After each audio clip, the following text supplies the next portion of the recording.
Mr. Abure, you have repeatedly accused Mr. Peter Obi and Alex Otti and their supporters of destabilizing the Labour Party. But it's interesting. Mr. Peter Obi has since left your party, yet you're still going after him. You still continue to talk about, what's this fixation about Peter Obi? Did he collect your girlfriend? Did he steal anything from you? Did he offend you? Well, is this personal? What exactly is the problem? You keep talking about Peter Obi every day. Peter Obi is a member of the NDC. Why the attack on Peter Obi every other time from you, Mr. Abure? Now, let me put it very clearly. Alex Otti and Peter Obi destabilized the tranquility of the party. You will recall that the party was running smoothly without major disagreement in the party. It was Peter Obi and Alex Otti who went to Umuahia to set up this illegal caretaker committee that have become an albatross to the leadership of the party. And therefore, because the crisis is still lingering, we cannot stop talking about it.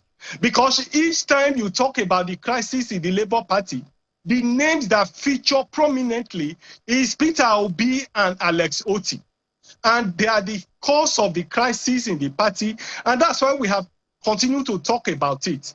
Not until the crisis in the party is finally resolved and dusted, we cannot stop talking about it. Of course, you know that where people have a history, you cannot stop talking from where you are coming from.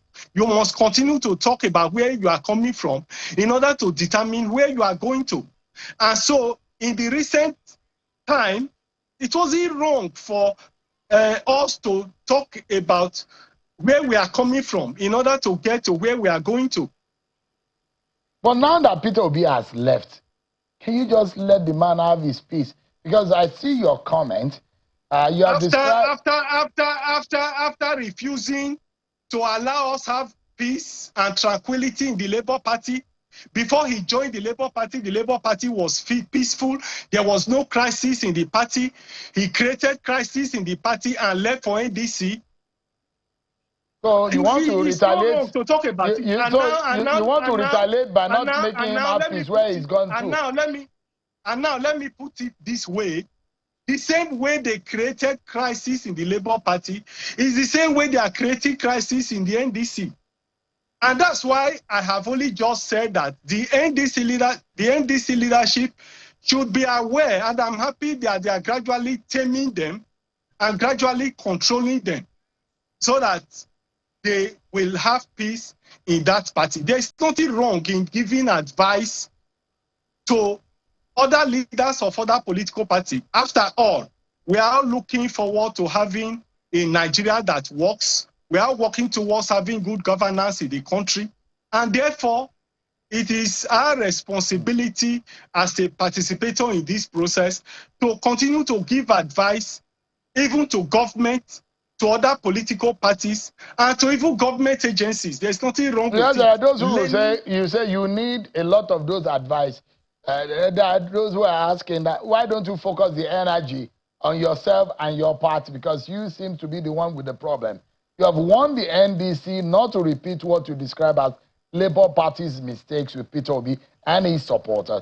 But some observers say that, look, it's a bitterness that you are having over losing the party's biggest political asset. Just for a moment, your political advice, are you paying that, because they say Peter Obi gave Labour Party the prominence. If not for Peter Obi, Labour Party was never going to be recognized or having that kind of leverage you had in 2023. So you are very bitter about the loss that you had on Peter Obi.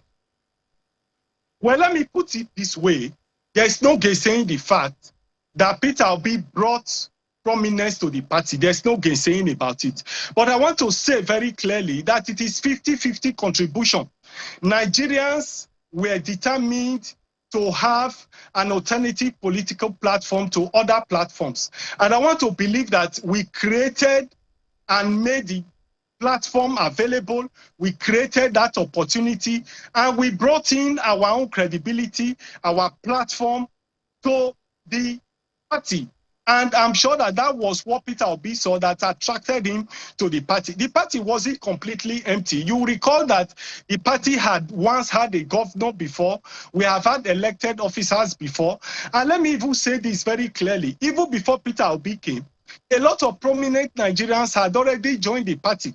So it was very clear that the party was already becoming the third force political party in Nigeria before Peter Obi came.